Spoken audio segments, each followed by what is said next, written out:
Hello friends, গল্প স্বল্পর পক্ষ থেকে সবাইকে স্বাগতম। আমি জেবা জাহান চলে এসেছি ইলমা বেহেরোজের লিখিত উপন্যাস পদ্মজা পর্ব 2 নিয়ে। আম্মা, পূর্ণা প্রেমা আসে নাই? পূর্ণা আসছে, স্কুলে গেছে। প্রেমা দুপুরে আসবো। আম্মা, আব্বা কবে আসবেন? পদ্মজার প্রশ্নে হেমলতা দাঁড়িয়ে পড়লেন। শুকনো গলায় জবাব দেন, জানি না, খাওয়ার সময় কথা বলতে নেই। হেমলতা চলে যেতেই পদ্মজার চোখ থেকে টুপ করে এক ফোঁটা জল পড়ে পাতে। পদ্মজা দ্রুত হাতের উল্টো পাশ দিয়ে চোখের জল মোছে। পদ্মজার জীবনে জন্মদাতা আছে ঠিকই, কিন্তু জন্মদাতার আদর নেই। সে জানে না তার দোষ কি, কেন নিজের বাবা বাকি বোনদের আদর করলেও তাকে করে না, কথা অবধি বলে না। দুবার মাকে জিজ্ঞাসা করেছে সে, আমি কি তোমাদের সত্যিকারের মেয়ে আম্মা? সন্তান হয় না বলে কি দত্তক এনেছিলে? আব্বা কেন আমাকে এত অবহেলা করেন? ও আম্মা, বলো না। হেমলতা তখন নিশ্চুপ থাকেন। অনেকক্ষণ পর বলেন, তুই আমার গর্ভের সন্তান, আর তোর বাবারই মেয়ে। এখন যা, পড়তে বস, অনেক পড়তে হবে তোর। ব্যাস এতটুকুই, এর বেশি কিছুই বলেন না হেমলতা। পদ্মজার কেন জানি মনে হয় একদিন হেমলতা নিজ থেকেই খুব গোপনে কোনো কিছু বলবেন তাকে। তবে সেটা যেন সহ্য করার মতো হয়, এই দোয়াই করে সারাক্ষণ সে। এত কি ভাবছিস? তাড়াতাড়ি খেয়ে ওঠ। হেমলতার কথায় পদ্মজার ভাবনার সুতো ছেড়ে দ্রুত খেয়ে ওঠে। আজ আমের আচার বানানোর কথা ছিল। সন্ধ্যা কাটাতেই বিদ্যুৎ চলে গেল। কয়েক মাস হলো গ্রামে বিদ্যুৎ এসেছে। আটপাড়া মিলে অলন্দপুর, তাদের গ্রামের নাম আটপাড়া। প্রতিদিন নিয়ম করে সন্ধ্যা রাত থেকে 3 ঘন্টা গ্রাম অন্ধকারে তলিয়ে থাকে। তার সারাদিন তো বিদ্যুতের নামগন্ধ থাকে না। বিদ্যুৎ নিয়ে লাভ কি হলো? পদ্মজা, পূর্ণা, প্রেমা 3 বোন একসাথে পড়তে বসেছিল। বাড়ি অন্ধকার হতেই 9 বছরের প্রেমা খামচে ধরে পদ্মজার রন্না। পদ্মজা মৃদুস্বরে ডাকলো, আম্মা, আম্মা, আয়, টর্চ নিয়ে যা। হেমলতার আহ্বানে পদ্মজা উঠে দাঁড়ালো। প্রেমা অন্ধকার খুব ভয় পায়। পদ্মজার ওড়না ছেড়ে পূর্ণার হাত চেপে ধরল। টর্চ নিয়ে রুমে ঢোকার মুহূর্তেই পদ্মজা গেট খোলার আওয়াজ পেল। উকি দিয়ে হানিফকে দেখে সে দ্রুত রুমে ঢুকে পড়ল। হানিফ পদ্মজার সৎ মামা। বুবু, বাড়ি অন্ধকার কেন? বাত্তি টাত্তি জ্বালাও। হানিফের কণ্ঠ। হানিফ আসছিস? হেমলতা রুম থেকে বেরিয়ে বলেন, হাতে হেরিকেন। হানিফ সবকটি দাঁত বের করে হাসল, বলল, আমি। আয়, ভেতরে আয়। হানিফ বারান্দা পেরিয়ে বড় ঘরে ঢুকে বলল, তোমার সেরিগুলান কই? আছে, রুমেই পড়ছে। এই অন্ধকারেও পড়ে? হেমলতা কিছুই বললেন না। হানিফ এই বাড়িতে আসলে কেন জানি খুব অস্থির হয় অকারণে। ওদের খাওয়ার সময় হয়েছে, তুইও খেয়ে নে। এখানেই খামু? না, তোমার সরাইখানা যাইতে হইব। কথাটা রসিকতা ছিল। গ্রামের থেকে হেমলতা খাওয়ার জন্য আলাদা রুম নির্বাচন করেছেন, সেটা হানিফের কাছে রসিকতাই বটে। হেমলতা প্রশ্নের জবাব সোজাসাপটা না দিয়ে বলেন, খেতে চাইলে খা, না হলে যা। পদ্মজা কিছুতেই খেতে আসলো না। কেমন জড়সড় হয়ে আছে, মনে হচ্ছে হানিফকে দেখে ভয় পাচ্ছে, না হয় অবহেলা করছে। হানিফ 6 বছর সৌদিতে ছিল, 3 মাস হলো দেশে ফিরেছে। 3 মাসে যতবারই হানিফ এই বাড়িতে পা রেখেছে, ততবারই পদ্মজা অজুহাত দিয়ে দূরে দূরে থেকেছে। হেমলতার বিচক্ষণ মস্তিষ্ক মুহূর্তেই ভেবে নিল অনেক কিছু, তাই জোর করল না। আজই এই লুকোচুরির ফয়সালা হবে। হানিফ পদ্মজাকে দেখার জন্য অনেক ছলচাতুরি করল, কিছুতেই সুযোগ পেল না। বিদ্যুৎ আসার ঘণ্টাখানেক পর হানিফ চলে যায়। পূর্ণা, প্রেমা রুমে ঢুকতেই পদ্মজা ঝাঁপিয়ে পড়ে। রুদ্ধশ্বাস কণ্ঠে বলল, কতবার না বলেছি লোকটার পাশে বেশিক্ষণ থাকবি না? তোরা কেন শুনিস না আমার কথা? পূর্ণা ও প্রেমা বিস্ময়ে হতবিহ্বল। পদ্মজা কখনো তাদের এমন নিষেধ করেনি, তাহলে এখন কেন এমন বলছে? হেমলতা রুমে ঢুকতে পদ্মজা চুপসে গেল। পদ্ম, আমার রুমে আয়। মায়ের এমন কঠিন কণ্ঠ শুনে পদ্মজার কলিজা শুকিয়ে আসে। হেমলতা নিজের ঘরে চলে যান। হেমলতা মেয়ের দিকে তীক্ষ্ণ দৃষ্টিতে তাকিয়ে আছেন। পদ্মজা নতজানু হয়ে কাঁপছে। সুন্দরীরা ভীতু হয় আর বোকা হয়, তার দৃষ্টান্ত প্রমাণ পদ্মজা। হেমলতার খুব মায়া হয় পদ্মজার সাথে উঁচু কণ্ঠে কথা বলতে। পদ্মজা রূপসী বলেই হয়তো। গোপনে আবেগ লুকিয়ে তিনি বজ্রকণ্ঠে প্রশ্ন করলেন, কি লুকাচ্ছিস? হানিফের সামনে কেন যেতে চাস না? সে কি করেছে? পদ্মজা ফোপাতে থাকে। হেমলতা সেকেন্ড কয়েক সময় নিয়ে নিজেকে সামলান। কণ্ঠ নরম করে বললেন, হানিফ ধরিবাজ লোক, সৎ ভাই বলে বলছি না। আমি জানি তার ব্যাপারে যে কোনো কথা আমার বিশ্বাস হবে। তুই বল, কি লুকাচ্ছিস? মায়ের আদুরে কণ্ঠে পদ্মজা আচমকা বাঁধ ভাঙা নদীর মতো হু হু করে কেঁদে উঠল। বাড়িটা মোড়ল বাড়ি নামে পরিচিত। পদ্মজার দাদার নাম ছিল মিয়াফর মোড়ল। তিনি গ্রামের একজন সম্মানিত লোক ছিলেন। ৬ কাঠা জমির ওপর টিনের বিশাল বড় বাড়ি বানিয়েছেন ৪ ছেলের জন্য। ২ ছেলে ১৬ বছর আগে ১৯৭১ সালে যুদ্ধ হতে নিহত হয়েছে। ২ জনই টগবগে যুবক ছিল, আর একজন ৮ বছর বয়সে কলেরা রোগে গত হলো। বাকি রইল মোর্শেদ মোড়ল। বর্তমানে এই বাড়ি মোর্শেদের অধীনে, যদিও তিনি থাকেন না সব সময়। পুরো বাড়ির চারপাশ জুড়ে গাছগাছালি, বাড়ির পেছনে নদী। রাত ৯টা বাজলেই পরিবেশ নিশুতি রাতের রূপ ধারণ করে। রাতের এই নির্জন প্রান্তর ঝিঝি পোকার ডাকে ছেয়ে গেছে। ঝিঝি পোকার সাথে পদ্মজার ভাঙা কান্না মিলেমিশে ভৌতিক পরিবেশের সৃষ্টি করেছে। মনে হচ্ছে কোনো আত্মা তার ইহজীবনের না পাওয়া কোনো একটা বস্তুর শোকে এমন মরা সুর ধরেছে। হেমলতা পদ্মজাকে টেনে পাশে বসান। পদ্মজার ডান হাতের উল্টো পাশ দিয়ে চোখের জল মুছে হেমলতাকে বলল, মামা সৌদিতে যাওয়ার আগের দিন আমাদের সবার দাওয়াত ছিল না নানা বাড়ি? খালামণি ভাই বোনেরা এসেছিল। সেদিন ঢাকা থেকে যাত্রার লোক আসছিল স্কুলে, মনে আছে আম্মা? আছে। উঠানে ধপ করে একটা আওয়াজ হয়। হেমলতা পদ্মজা কেঁপে উঠল। পূর্ণাপ্রেমা দরজায় কান পেতে রেখেছিল মা বোনের কথা শুনতে। হুট করে কিছু পড়ে যাওয়ার আওয়াজ হওয়াতেই দুজনই ভয় পেয়ে যায়। দরজা ঠেলে হুমড়ি খেয়ে রুমে ঢুকে পড়ে। হেমলতা বড় মেয়ের সাথে গোপন বৈঠক ভেঙে দ্রুত পায়ে বারান্দায় এসে দাঁড়ান। উঠানের বিদ্যুৎ নেই। হারিকেন জ্বালান। পিছনের ৩ মেয়ে এসে দাঁড়িয়েছে।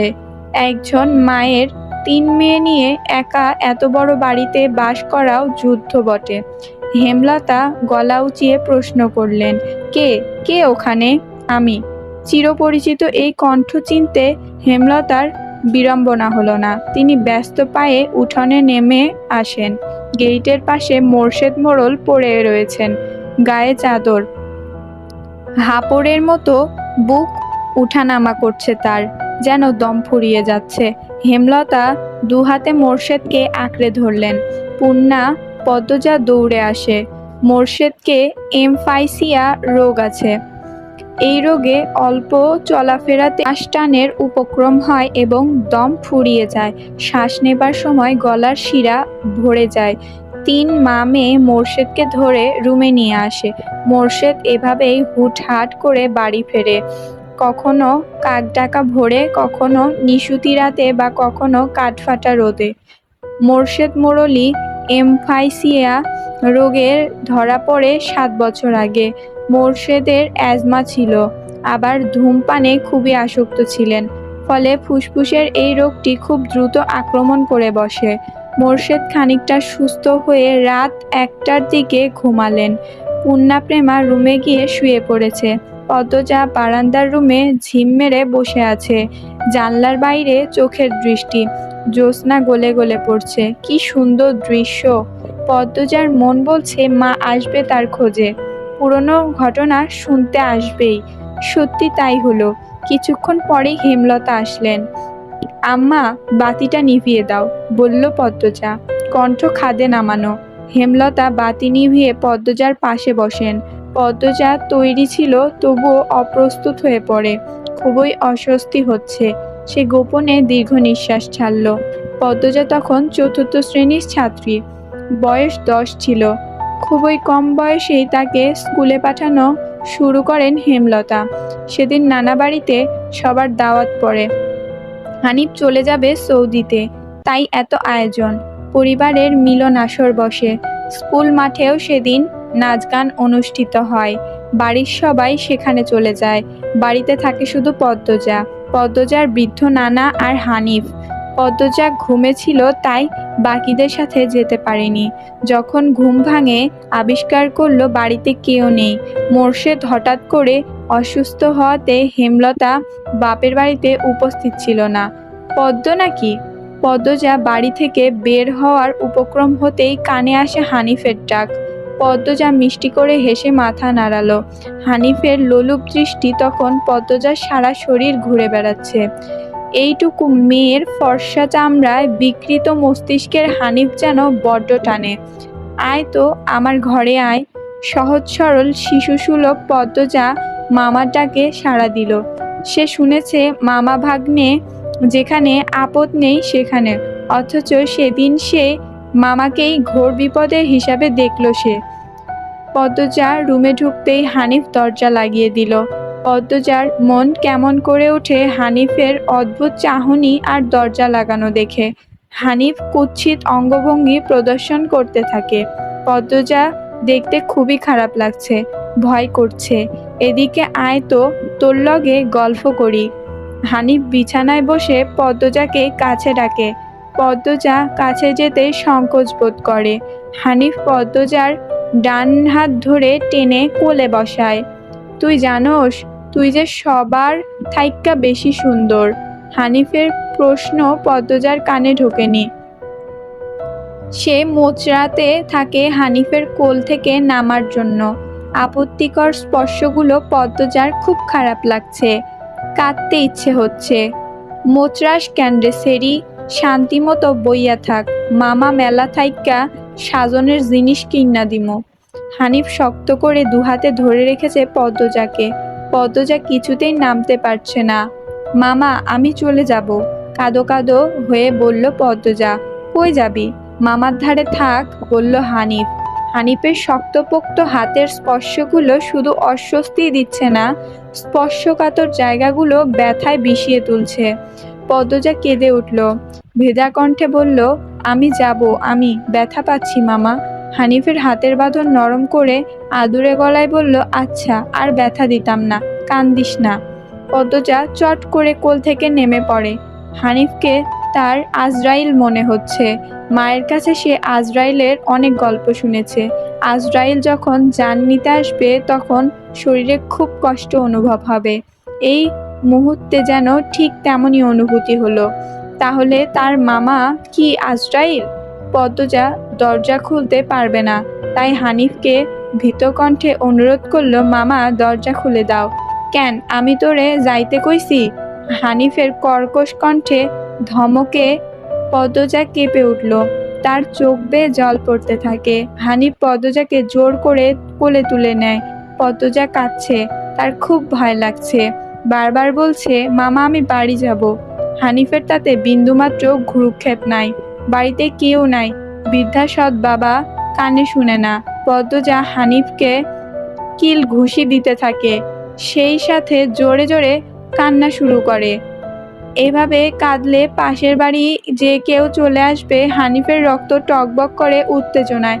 সে দ্রুত ওড়না দিয়ে পদ্মজার মুখ হাত পা বেঁধে ফেলল। পদ্মজার দু চোখে হানিফের চোখে লাগেনি।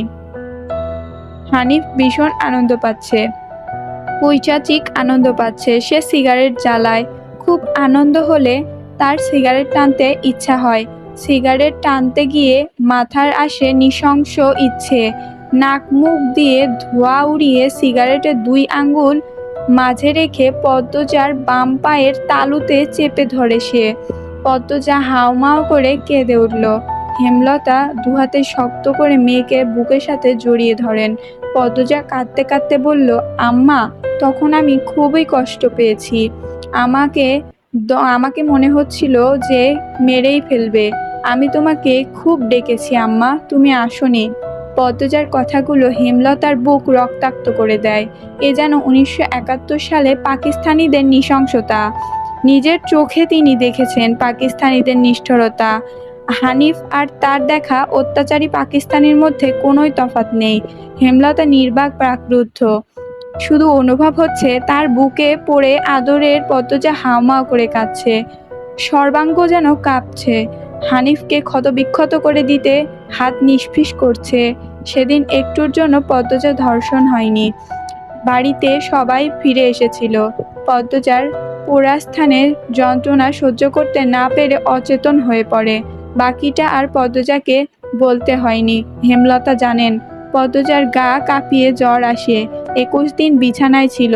ততদিনে হানিফ দেশ ছেড়ে চলে যায়। পদ্মজা ভয়ে লজ্জায় ঘটনাটি কাউকে বলেনি। পায়ের পোড়া দাগ দেখে যখন হেমলতা প্রশ্ন করেছিল, পা এমন করে কিভাবে পুড়লি, পদ্মজা সহজভাবে উত্তর দিয়েছিল, চুলার কাছে গিয়েছিলাম, চুলার লাকড়ি আগায় পা লেগেছিল। পদ্মজা কথাটি সাজিয়েই রেখেছিল, সাথে অনেক যুক্তি। তার মিথ্যা বলতে একটুও কাঁপেনি। পুরো ঘটনাটা পদ্মজার বুকে তাজা করে আছে। এই 6 বছরে লুকিয়ে কতবার কেঁদেছে সে। সব সময় চুপ করে কোথাও বসে থেকেছে। হেমলতা মেয়ের নিশ্চুপতা দেখে মাথা ঘামাননি, কারণ পদ্মজা ছোট থেকে চুপচাপ ছিল। আজকে এ পর্যন্তই, দেখা হবে পরের পর্বে।